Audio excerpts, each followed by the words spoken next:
Good morning, boys and girls, and welcome back. Our next unit now, Unit 7, is going to deal with some additional integration techniques, and today we're going to talk about integration by parts. All right? So, if we're given the integral x ln x dx, and we take the antiderivative of that, you might try u sub. I mean, you might think about power rule, doesn't apply. Do I recognize the derivative? No, but then you might try u sub. And when you do this, you might say, hey, let's try u being x. But if I make u x, that really doesn't change anything. And I still end up with u ln u du, and I'm in the same boat I was to begin with. So let's try u being ln. But if we say u is ln of x, then du is 1 over x dx. I don't have a 1 over x dx, so I have an x dx, so maybe I could solve to try to make that, if I multiply both sides by x squared, I get x squared du equals x dx. All right, that's awesome, but now I get, the integral of x squared u du. I got to get rid of that x squared, so I come back over here to my u equals ln x, and solve e to the u would be x, and then so this would be the integral of e to the u squared u du, or the integral of u e to the 2u du, which is still no easier. I don't know how to integrate that. I mean, we just get stuck. I cannot integrate this with the techniques we know to this point. Okay, we need something new, and this is where integration by parts is going to come in. Okay, so integration by parts is really our way of undoing the product rule when you take the derivative. So I'm going to kind of start with this to show how this is derived. If I were to take the derivative with respect of x of u times v, that would give me u dv dx plus v du dx. Really kind of in a reverse order here, but derivative of the first times the second plus the first times the derivative of the second. Okay, we just kind of order switched, but that's the product rule written out. Okay, and then if I take our product rule and I multiply both sides by dx, to get rid of all those dx's, I get the derivative of uv equals u dv plus v du. And now I'm going to want to get rid of this derivative, so I'm going to integrate both sides. So when we integrate both sides, I get uv equals the integral of u dv plus integral of v du. And now I can take and I can just rearrange this to give me my formula for integration by parts. The integral of u dv, if I subtract this from both sides, the integral of v du from both sides, I get the integral u dv equals uv minus integral v du, okay, which is our formula for integration by parts when I've got things that are kind of multiplying by each other. This is more commonly referred to as ultraviolet voodoo, or at least I refer to it as ultraviolet voodoo, to help me remember this part right here. Ultraviolet uv minus integral v du, voodoo. Ultraviolet voodoo. Okay, handy way to remember our integration by parts. All right, let's go back to our original problem now and talk about how we can do that. Okay, so applying our new formula to this problem right now, what we need to do with this integral is I need to rewrite this in terms of u's and dv's. Okay, and then I can figure out the rest of the stuff to plug into my little formula. All right, so let's call the u part ln x, and then we'll call the dv part x dx. Okay, so there's my u dv. Okay, rewriting it over here so we can get u dv, right? Now, I'm going to take the derivative of u, du is 1 over x dx, and then I can integrate dv to find v as x squared over 2. Okay, now once I have my parts figured out, now I'm just going to plug and do ultraviolet voodoo, okay, into my little formula. U, again, we said was ln x. V, we said is x squared over 2, minus the integral voodoo v du. So du is 1 over x dx. And so hopefully what we're trying to do with this is when we rewrite this here, this should be something that's a little bit more integration friendly. All right? If I simplify this now, I'm going to get 1/2 x squared ln x, if I put that together, minus, when I simplify this, 1/2 x dx. And now I can go ahead and integrate this to get my answer. The 1/2 x squared ln x just kind of hangs out, minus the antiderivative of 1/2 x squared is 1/2 x squared, or 1/2 x is 1/2 x squared over 2, or minus 1/4 x squared plus c. And again, this is an indefinite integral. Do not forget your plus c. But now that's been, the antiderivative's been taken. You should be able to take the derivative of this using your product rule, and you would end up with, when it's simplified, x ln x. All right? But that is a quick example of how we use integration by parts. Now, let's further our conversation about how I knew what to pick up here. Actually, before we get into that conversation real fast, so how do I know when to use integration by parts? Okay, integration by parts, again, is undoing of the product rule. So again, you're going to have things multiplying together frequently. Kind of like we did when we talked about U sub, except for you generally won't have stuff on the inside. I mean, I guess we could. You could have a combination of these things, and then that would get, extra tricky. But for us, if you just see things multiplying together like this, that is a good indication that you need to use integration by parts. If you've got the, UDV, things multiplying together, integration by parts is what you're going to want to try if you can't use anything else. Try the other things first, but if they don't work, then we're going to move on to integration by parts. Okay, so you might be saying to yourself right now, Mr. Bakari, you made that last problem look real easy. But I'm going to say the trick to this is knowing what to pick DV and U. How do I pick DV and how do I pick what is the U? How do I make those things so that it works out nice like that last problem did?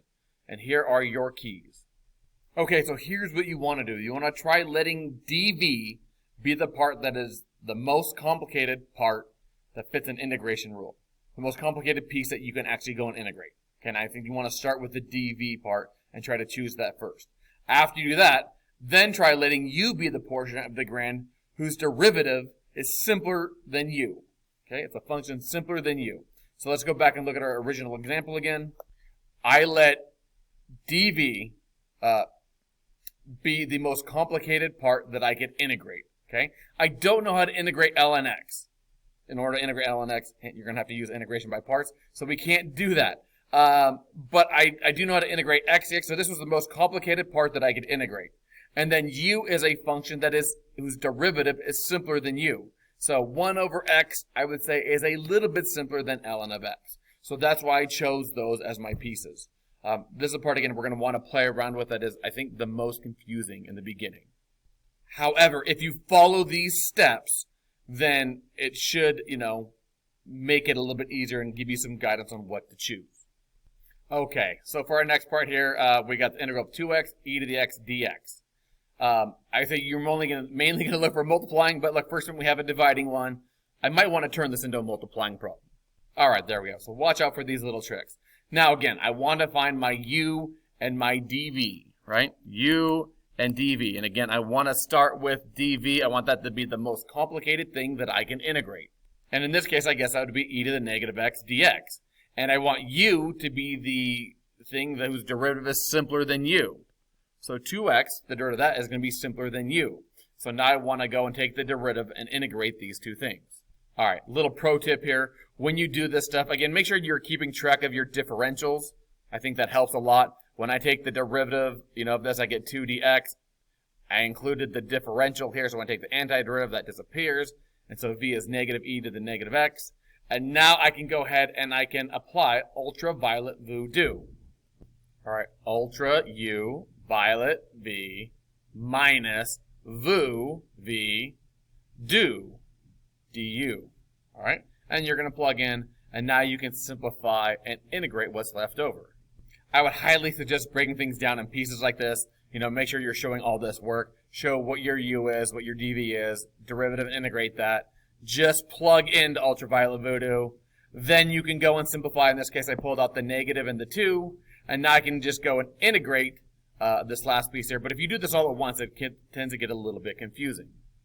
And when we integrate that last piece, here is our answer and the antiderivative to 2x over e to the x. Crazy fun, huh? All right, let's try again. Okay, here we go. We want to take the antiderivative of x sine x. Again, we got things multiplying together, leading me to believe that there's going to be an integration by parts problem. I want u to be the thing, or I'm going to start with dv. I want dv to be the most complicated thing that I can take the integral of, and I want u to be the thing whose derivative is simpler than u itself. So I think in this case, I'm going to want dv to be sine x dx, because I can integrate that, and then that means u would be x. And that works because the derivative of u is simpler than u itself. So then respectively, I need to take the derivative, and I get 1 dx, and I need to integrate this side over here, and so the antiderivative of sine x is negative cosine x. Once I've got that done, now I'm ready for ultraviolet voodoo. All right, ultraviolet voodoo. There it is. So u is x, v is negative cosine x, minus the integral of v, negative cosine x, du, voodoo, 1 dx. Okay, so just times dx. And now I can simplify, then integrate. And I get negative x cosine x plus the integral of cosine x dx.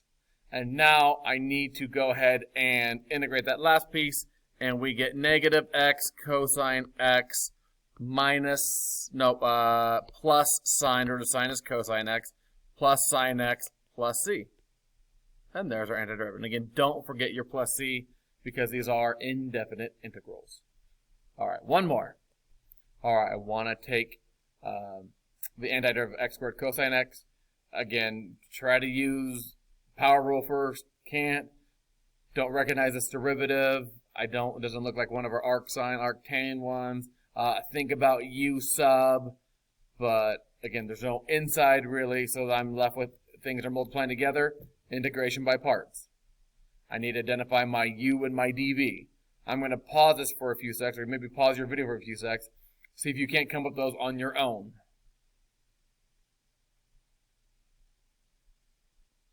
Okay, hopefully you said u is x squared and dv is cosine x dx. Again, the most complicated thing that I can integrate is the cosine one, so that's why I chose that. And then u is something whose derivative is simpler than itself. If I did the other way around, the derivative of cosine is sine, so that's not, or is negative sine, so that's not any simpler than what I started with. It's like the same, it's kind of equivalent. So, that can, if you deal with that piece as well, that can kind of help you a little bit also. All right, now I got to go find my other two pieces, du and v. All right, and the derivative of x squared is 2x dx.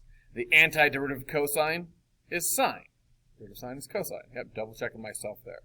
Okay, now I need to plug into ultraviolet voodoo. All right, so I get x squared times sine x, u, v, ultraviolet, minus voodoo, v, du. Now, I want to simplify this. When you simplify it, again, I like to pull out a coefficient if I can. And then now I need to integrate this back part, right? This x sine x. However, I don't recognize that. And I think I do recognize it. I think we just did this problem, right? If we go back here, hey, we just integrated x sine x. This is another ultraviolet voodoo. What? You tell me sometimes I got to do ultraviolet voodoo twice in a row? Yes, you could have to do it twice, 3 times. I mean, if that was an x to the third, you'd have to do ultraviolet voodoo or integration by parts like 3 times till you got down to something that you could integrate, okay? But you might have to do this several times to get it to work.